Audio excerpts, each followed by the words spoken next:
on third parties. Yeah, parties not really part of the trade. And the question is, might it be helpful if firms could coordinate their corporate social responsibility in avoiding the negative externality? Okay, so this is an important topic, right? There's actually a lot of debate about it. As you can very much see in the cartoon here. Yeah, so the debate is like, competition policy is very much debating about very fine-tuned ways to preserve competition, right? While at the same time, the world is flooding because of the climate crisis. Yeah, so maybe competition policy should focus the attention much more to avoiding climate change and maybe allowing firms not to compete so much, but to coordinate on avoiding negative externality. This is joint work with Francisco Gomez Martinez, who was a PhD student in Amsterdam and who is now in Norway in a business school. And with Maarten Pieter Schinkel, who is a colleague in Amsterdam, who is very much specialized in competition policy.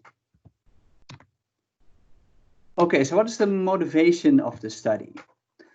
Now, as everyone knows, right, very often producing and trading goods will create negative externalities. Right? Think about pollution, think about detrimental working conditions for workers, and think about resource depletion. And as an economist, you would think right away that there will be an easy solution to this.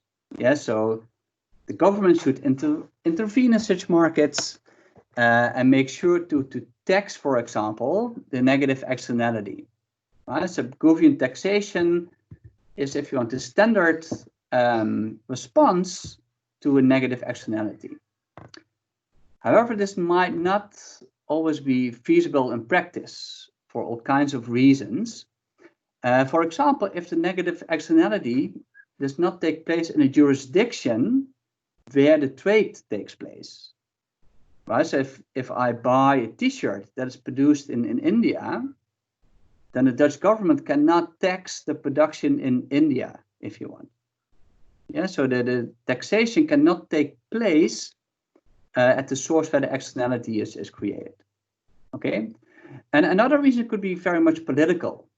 Yeah, so if I remember correctly, in Reading there was a lot of opposition against taxing cars entering the city center.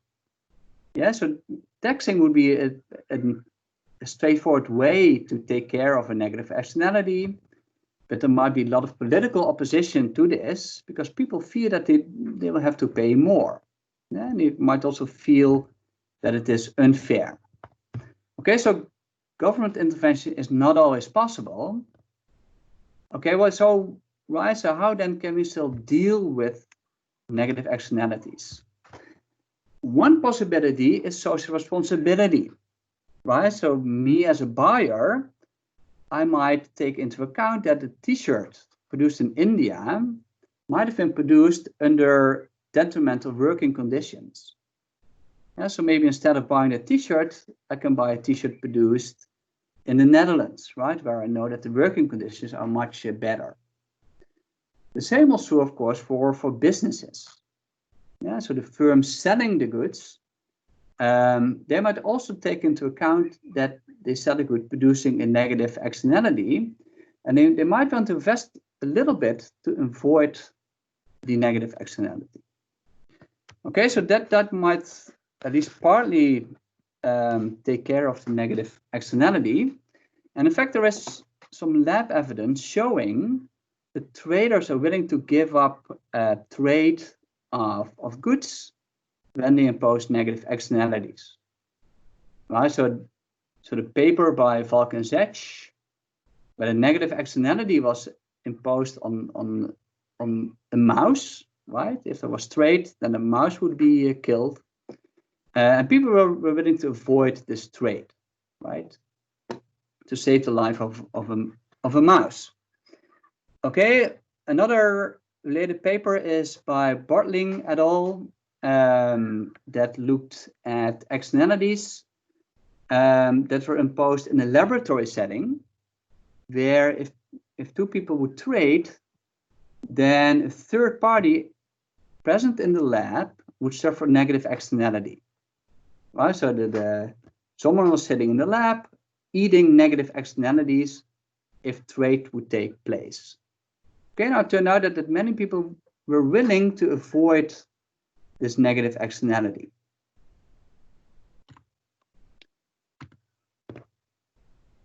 Okay, so far so good.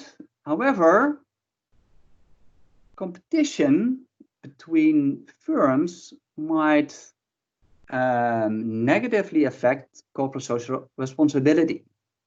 Right? A firm would like to invest in avoiding the negative externality, but would then have to raise the price and would then fear to be competed away by competitors who use the old technology. Okay, so fierce competition might actually avoid corporate social responsibility.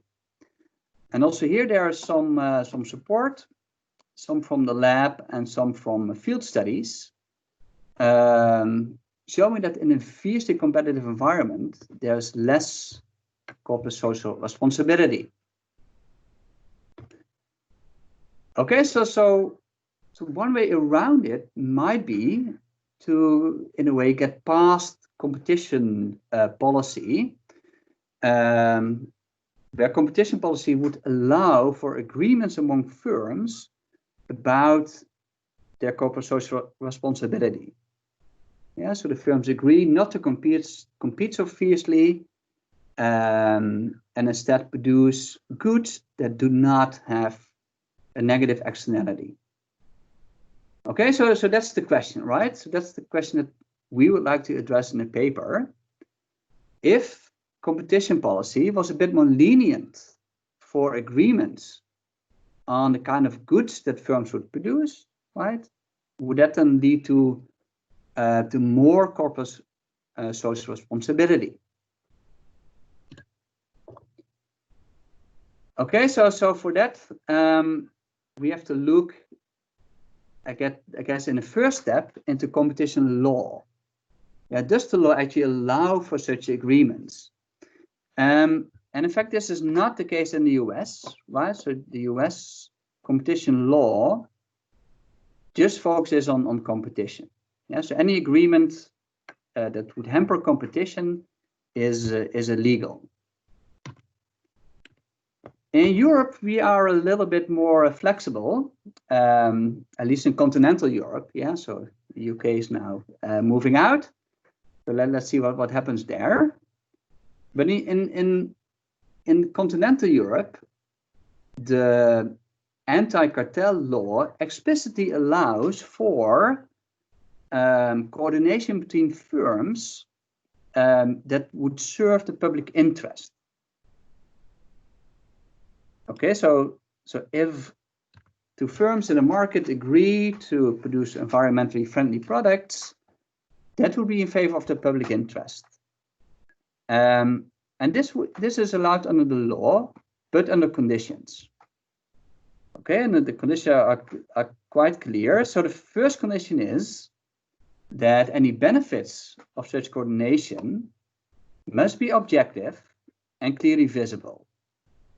Okay, so we can make an agreement to produce green products, but a third party should be able to verify that indeed the product is green.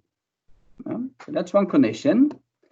Another is that consumers must receive a fair share of the benefits. Right, so we can make an agreement to produce green products, but at the same time also increase the price a lot, so that consumers do not benefit from this. Okay, so there's an important restriction. Okay, another restriction is that the agreement is the only way to get to those benefits. and that there should still be sufficient competition in the market. Okay, now there are some cases in practice where firms try to coordinate their production in a green way. And a very famous case is the CSAT case around 20 years ago, where producers of dishwashers and water heaters made an agreement to not to longer produce environmentally unfriendly dishwashers. Okay, so they made an agreement to pull those out of the market and only produce green, if you want, the dishwashers. And this was actually allowed by the European Commission. Yeah, so this agreement was exempted from competition law.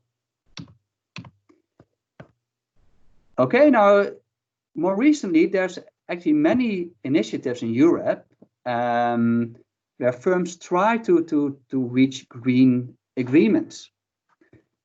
Okay, a famous example in the Netherlands is called the Energieakkoord, so the energy agreement, where a number of electricity producers made an agreement to shut down coal plants.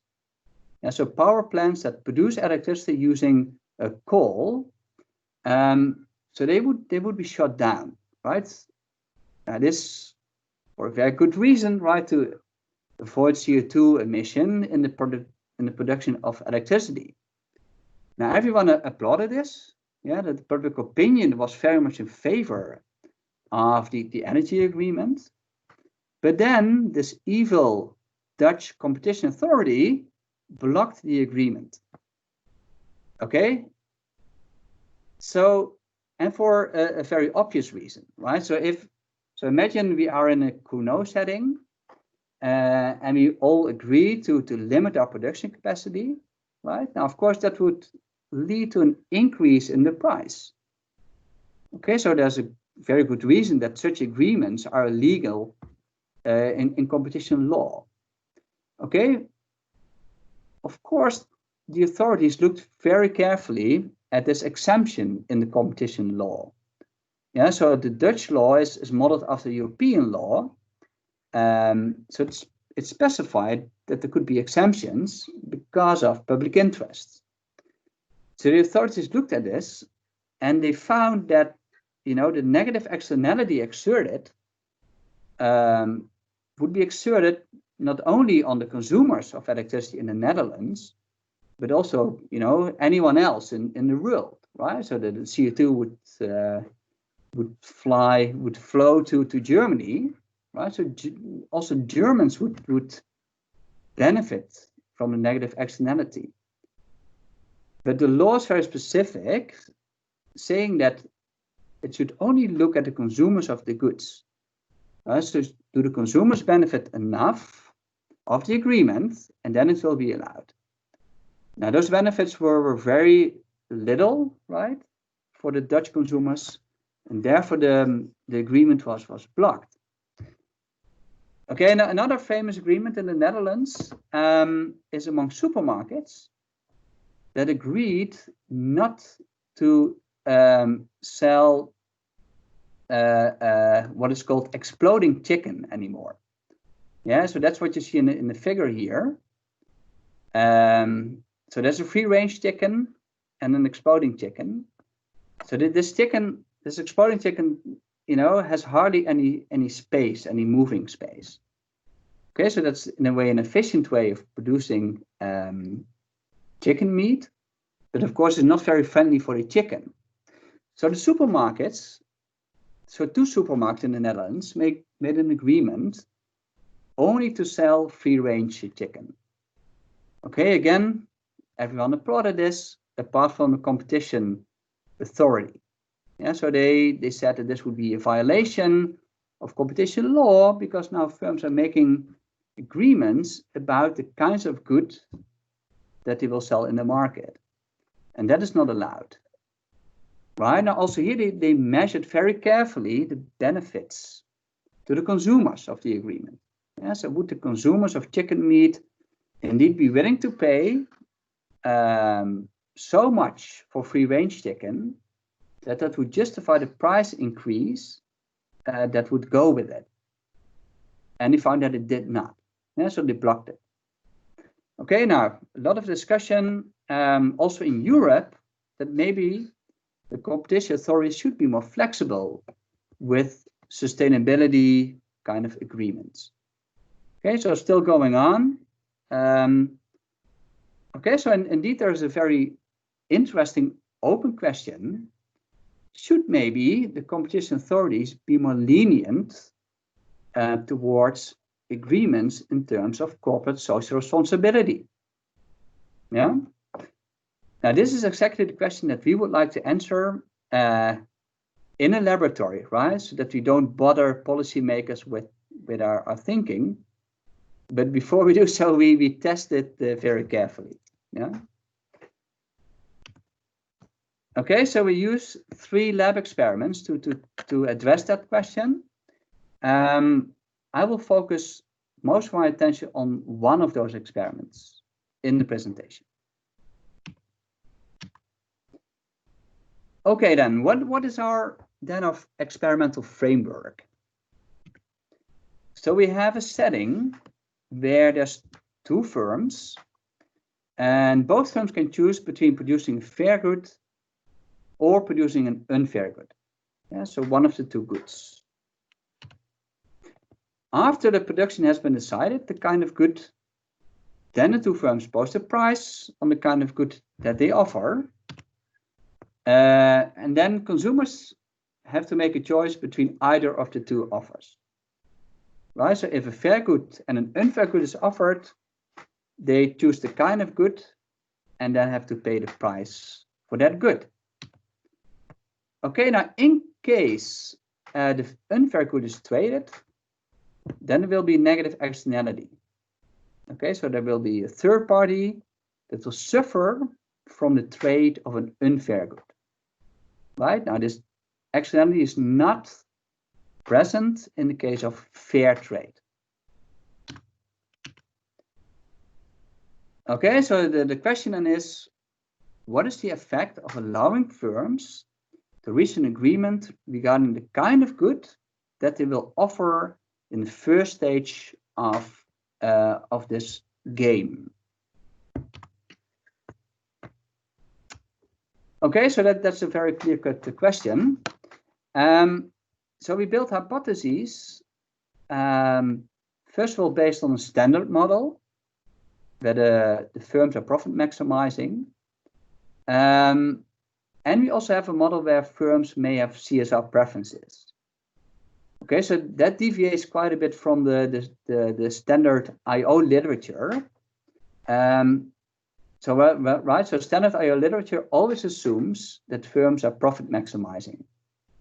Now, maybe you're aware of a branch called behavioral in this organization, which is pretty different.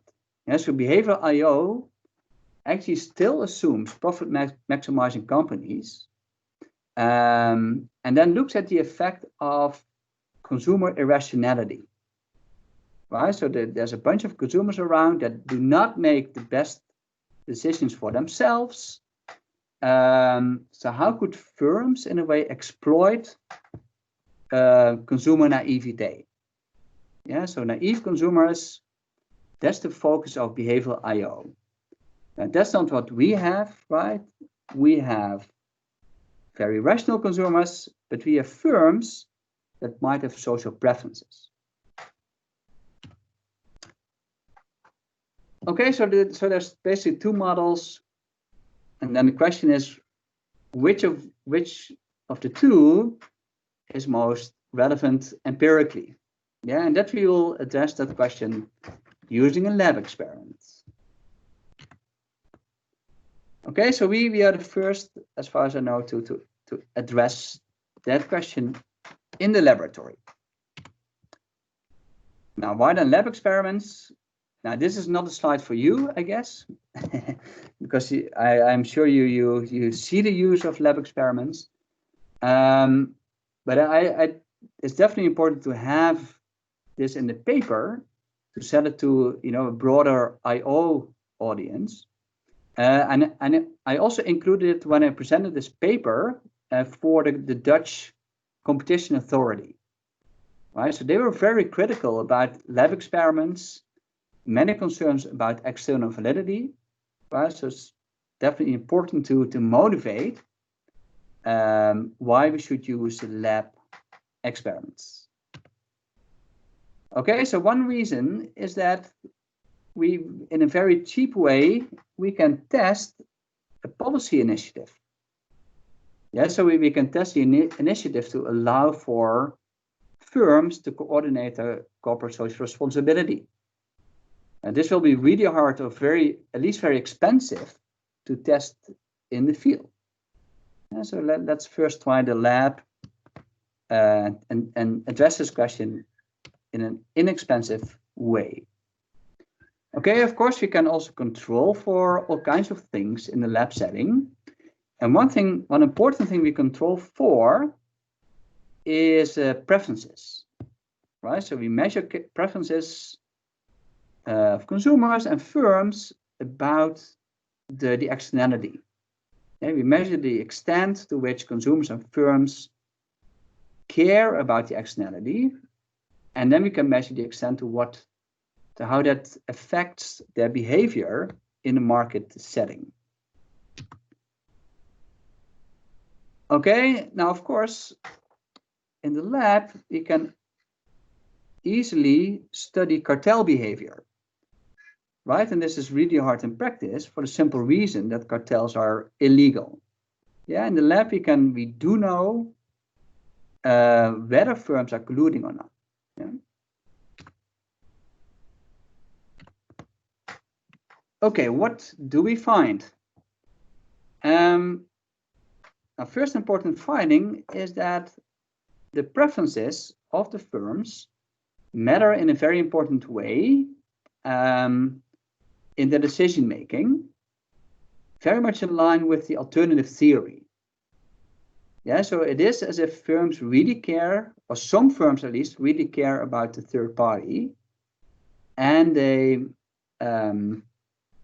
play the game accordingly. Okay, then about the effect of allowing firms to coordinate their CSR activities. So we don't find many effects actually, but there's one important effect. And that is that CSR coordination decreases product variety.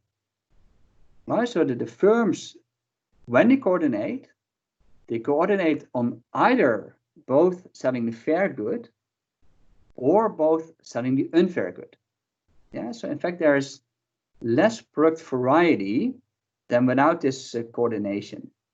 Yeah, if the firm don't coordinate, typically there's one firm offering the fair good and another offering the unfair good.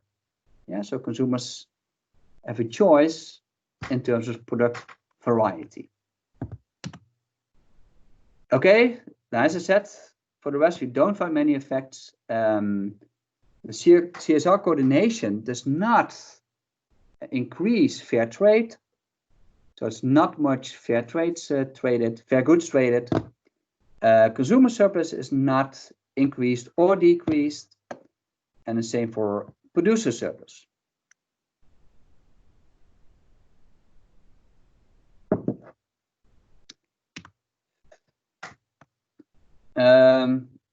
Okay, so policy-wise, there's not much reason to allow for CSR coordination. Okay, now one reason might still be, right, on the aggregate, we don't find effects, but maybe we could find effects if we focus on particular kinds of firms. Yeah, so maybe firms that care a lot about the externality, that they coordinate more frequently on producing the fair good, if they can coordinate on it, right? But that's not at all what we find. Yeah, so this lenient policy does not even help the firms that are supposed to be green. Okay, the experiments. So the experiments were very much motivated by the design used by Bartling et al. Okay, so we have two firms in the market and one consumer. So that's a bit different than in the original Bartling et al. Design that had many more firms and many more consumers. But the good thing is that in a follow-up paper, we don't find an effect of the number of consumers on aggregate behavior. So for statistical reasons, we can use the lowest number of firms in the market and the lowest number of consumers. Yeah, so we have groups of three players interacting in the market game. Yeah, so the minimum number.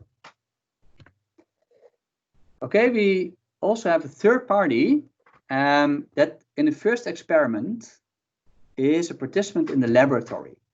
Right, so one of the many participants in the lab, they just sat there playing the game, but only watching, right? So the only thing they were doing was eating negative externalities.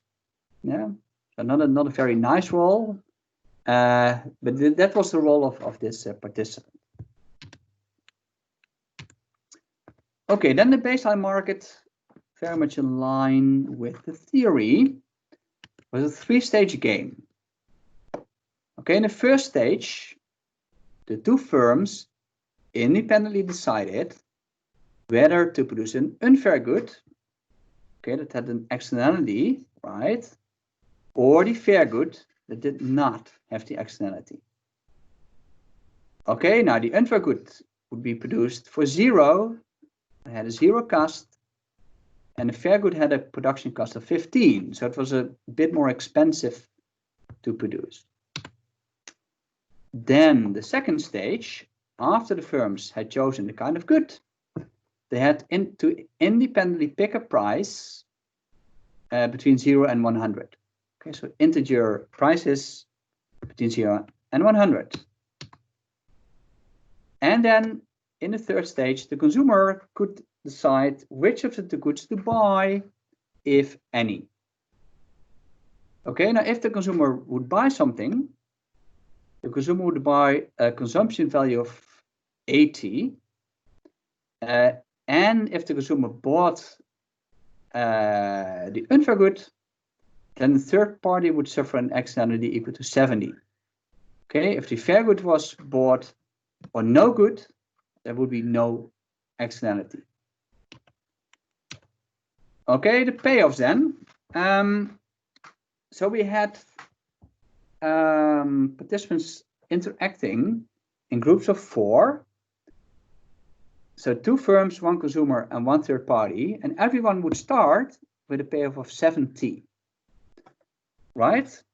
Okay, so then a firm, when not selling, would earn 70, and when selling the good at a price of P, would get the 70 plus the price minus the cost of production. Okay, consumer, when buying nothing, would get 70. When buying the good, would get the use value of the good, which was 80 on top of this, minus the price paid. And finally, the third party would earn 70 minus the externality if there was unfair trade. Okay, so nice and simple game, right? Which is good, and which is also very helpful to derive the theoretical predictions. Okay, so the theory, as I said, relaxes standard I/O assumptions. Yeah, so one is that we assume that consumers care about the externality. Okay, and we also assume, as I said, that some of the firms care, right? So they internalize the externality. Right, so more specifically, a consumer would get, when buying the good, a standard utility of X, right? So use value minus the price. But there's an additional component here. So consumers' utility would go down if they would buy the unfair good. Yeah, so every consumer would have a parameter gamma that would measure how much a consumer would care about buying the unfair good. Okay, firms, very similar, standard payoffs of xi, so that's the profits. But maybe the firms would care about the externality and would then have a negative phi I, decreasing their utility. Okay, so I talked about the market game, so that's the game without coordination. To model coordination, we extended the market game by allowing the two firms to coordinate on the kind of good that they would sell. Okay, so that happened before the market game, and this bargaining stage was using alternating offers. Okay, so one firm would start and make an offer to the other firm, right? And the offer could be, I sell the unfair good and you sell the fair good. Okay, then the second firm could accept or reject that proposal. If accepted, the proposal would be implemented as agreed upon. Right? So the first stage of the marketing would be skipped. The first firm would produce the unfair good, and the second firm would produce the fair good. Okay? If the proposal was rejected, then the second firm could make a counter proposal, and the first firm could accept or reject that. If accepted, it was implemented. If not, then it would be just a market game without further coordination. Okay, what are the predictions? Let me first talk about standard I/O, right? So if the firms do not care about the externality, then the game is very much a game of product differentiation. Yeah? So what firms would like to do is to coordinate on both selling a different kind of good, right? Because if they both sell the same good, then this is just a Bertrand game. Yeah, so homogeneous good. So the consumer will buy at the lowest price, so the firms won't make any profits. Yeah, so if they could coordinate, they will coordinate on selling a different good. Right, so a fair good and an unfair good. And then they would cater to different segments of the consumers. Yeah, consumers with a low gamma would buy the unfair good. Consumers having a high gamma would buy the fair good. Okay, and now because of this product differentiation, the firms will be able to make a nice profit. Okay, now what if some firms do care about the externality? Then you can find parameters where if firms coordinate, they would more often produce a fair good. So this coordination will help at least firms that care to coordinate on a setting where they sell the fair good more often. Okay, so that there's parameters where there will be more fair trade. Okay, in fact, there's also parameters where there will be less product differentiation instead of more, right? Like in the standard theory. Okay, so that's what you can see in the table here. So in the standard market game, there will be three outcomes possible in equilibrium. So unfair, if both firms don't care. Fair, if both firms care. And unfair, if one firm cares and the other does not care. Okay. Now, in the extended market game, if there's coordination, then the firm who cares will realize in the negotiations that the other firm does not care. And in response, will then also set the unfair good, right? Knowing that the consumer will always buy the unfair good, the best response is to also offer the unfair good in the market and still have a little profit, right? So an equilibrium of the extended market game, there will be less product variation.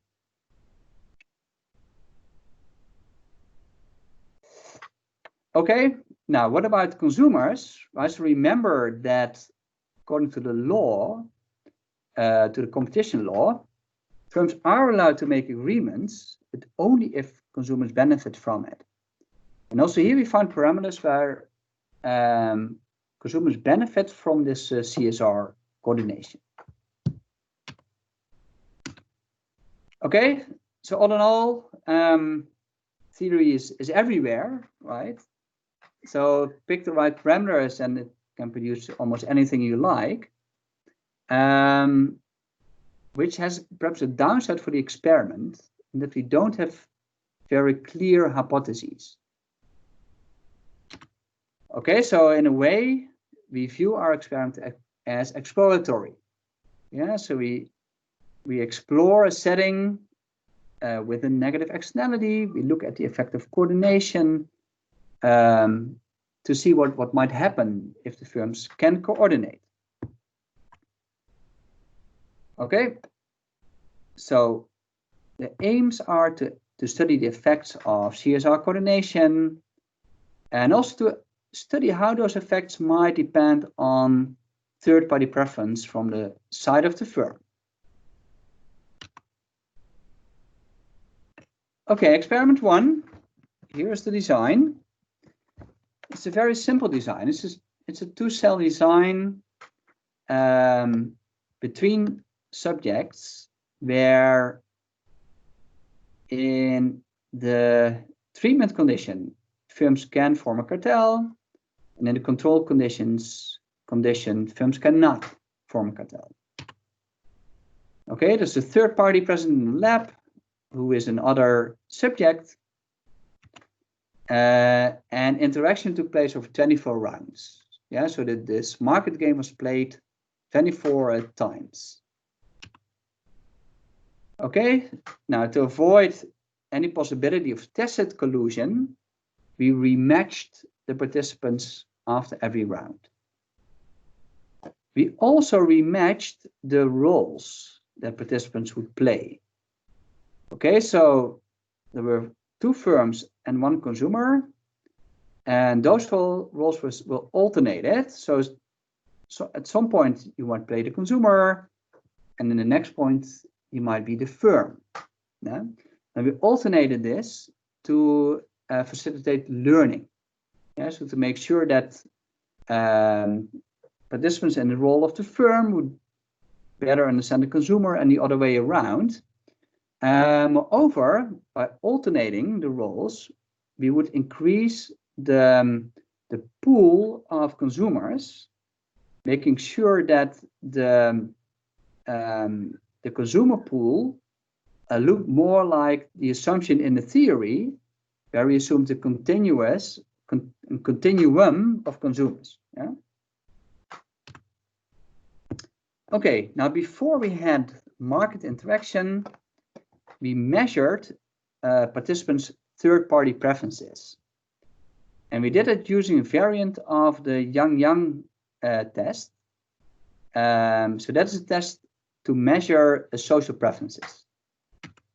Okay, so this is here, right? So we use this test to measure how much the participant cared about the third party, right? The third party in the laboratory, suffering a negative externality.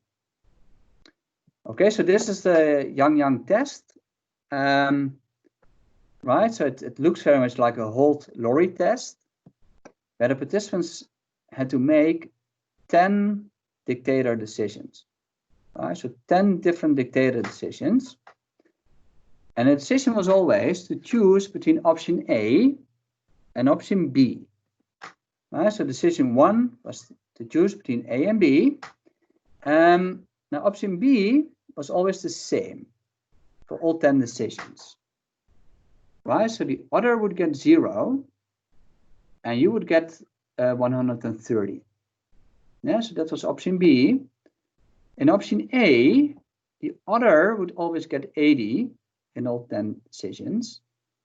And your payoff would get lower and lower and lower over the different choices. Okay. Now the idea is that we measure how much someone cares about another participant, right? So if I choose option A in decision 1, I'm giving up 5 to make sure that the other gets 80. Yeah, so if I choose A, I'm willing to pay 5 to make sure that the other receives 80. Now, by moving down the options, it gets more and more costly to give the other 80, right? So at some point, it gets too costly for me, and then I switch to option B. Okay, so the point that I switch is a measure for my gamma, right? A measure about how much I care about the third party. Okay, so this is a very precise way to measure participants' gamma.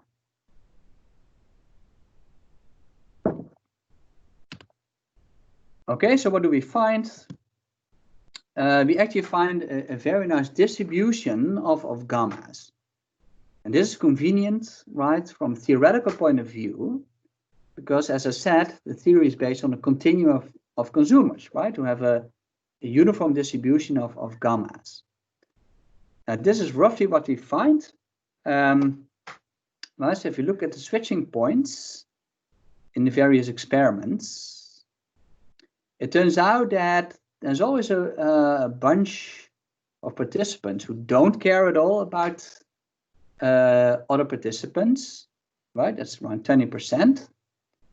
And then there is people who care a lot, right? Who always choose option B. Yeah. And then there is a bunch in the middle. Okay. Now, it differs a little bit across experiments. So for 1 and 3, the distribution is very similar. In experiment 1, people tend to have lower gammas. So they care a bit less about the third party.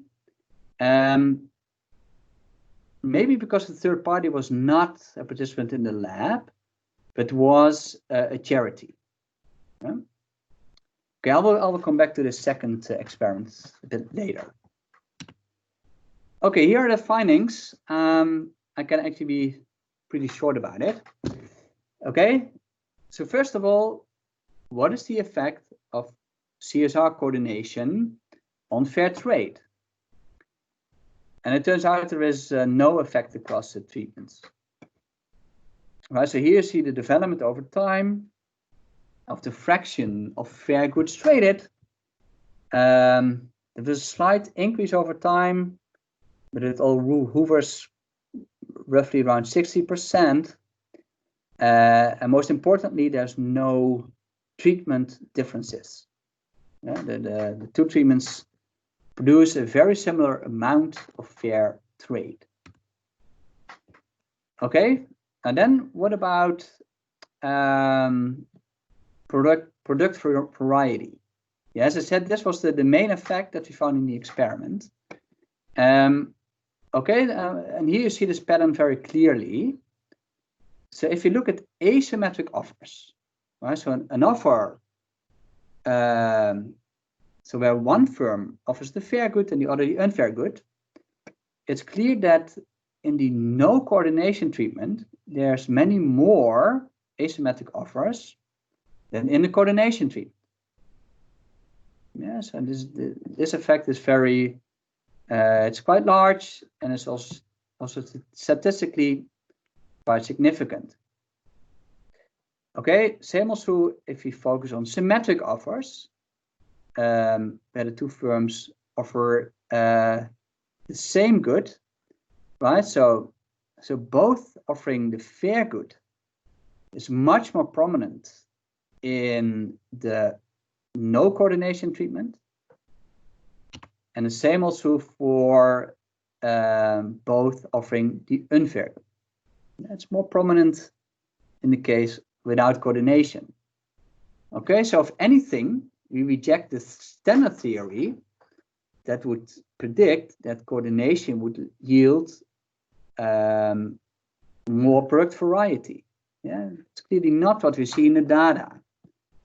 It's very clear that coordination leads to the same kind of good offered in the market.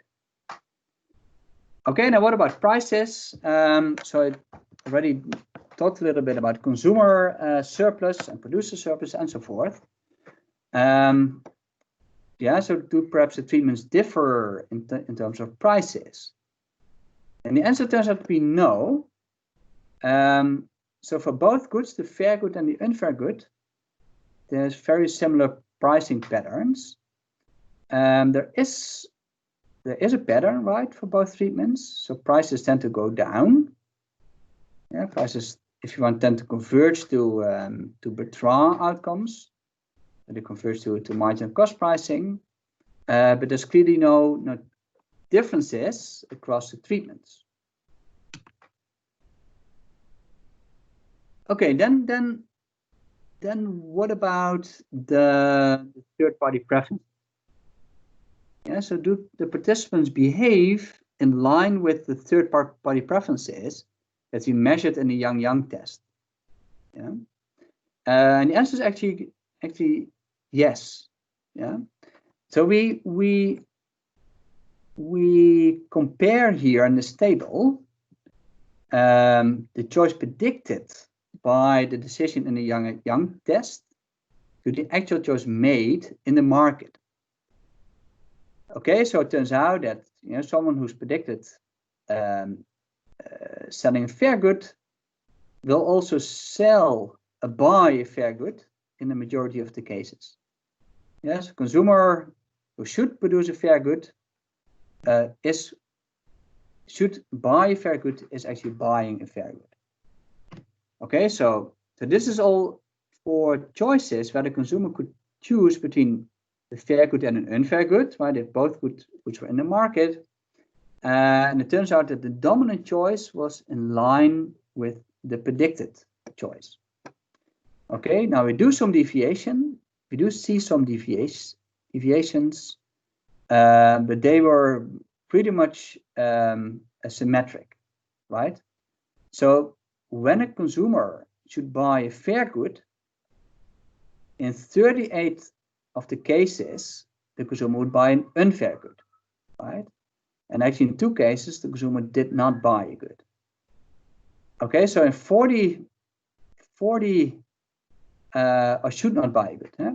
So in 40 of the cases where the unfair good was bought, that was a violation of the theory. Okay, now the same was true when we look at the unfair good traded, at the fair good bought. Okay, so if there was a deviation from theoretical prediction, this happened in 40 cases, and in 40 of these cases, it was more of the unfair good bought than predicted, and in 40 other cases, it was more of the fair good bought or no good bought. Yeah? Okay, so we conclude that third-party preferences, as measured in the Yang test, are a very powerful prediction for actual behavior. Okay, so the more I care about the third party, the more likely I am to offer a fair good as a firm.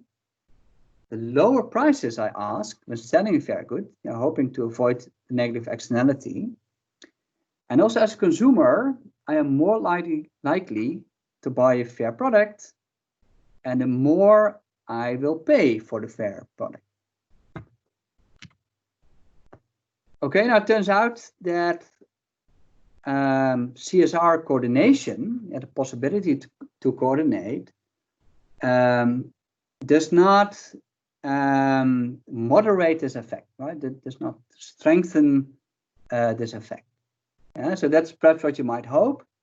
You allow firms to coordinate on the CSR, and if firms care, they produce more CSR, but they don't. Okay, now as I said, we run 2 additional experiments, and we did so as a robustness check of the original findings in experiment 1. Okay, so the second experiment, as I said, did not have a third party sitting in the lab, but the third party would be outside. Right, so what we did is we bought carbon emission certificates unless the unfair good was traded. So in the case of fair trade or no trade, we would buy the certificate for a value of 7 euros. But if there was unfair trade, we would not buy it. Yeah, so there was a negative externality, if you want, by avoiding the buying this certificate. Okay, then the third experiment, then we varied the kind of cartel agreement that was allowed. Right, so here the firms could only agree on both trading and fair good. Yeah. Now maybe this is also what is most reasonable if you think about competition law. Right, it might be really hard to argue that car producers, right, would approach the competition authority with a proposal to only produce gray engines. Yeah, that would be hard to imagine. So only agreements where firms agree on both producing green, yeah, will reasonably be allowed in the competition law. Okay, so we vary that in this experiment. Now the results from those experiments were very, very similar to the results in experiment 1. So all the main results were corroborated. Okay, let me conclude. Okay, so what we find in the experiment is that CSR coordination has no significant impact on the fraction of fair goods traded, or producer surplus, or consumer surplus. Okay, what we do see is that there is a reduction in product variety in the sense that the participants tend to coordinate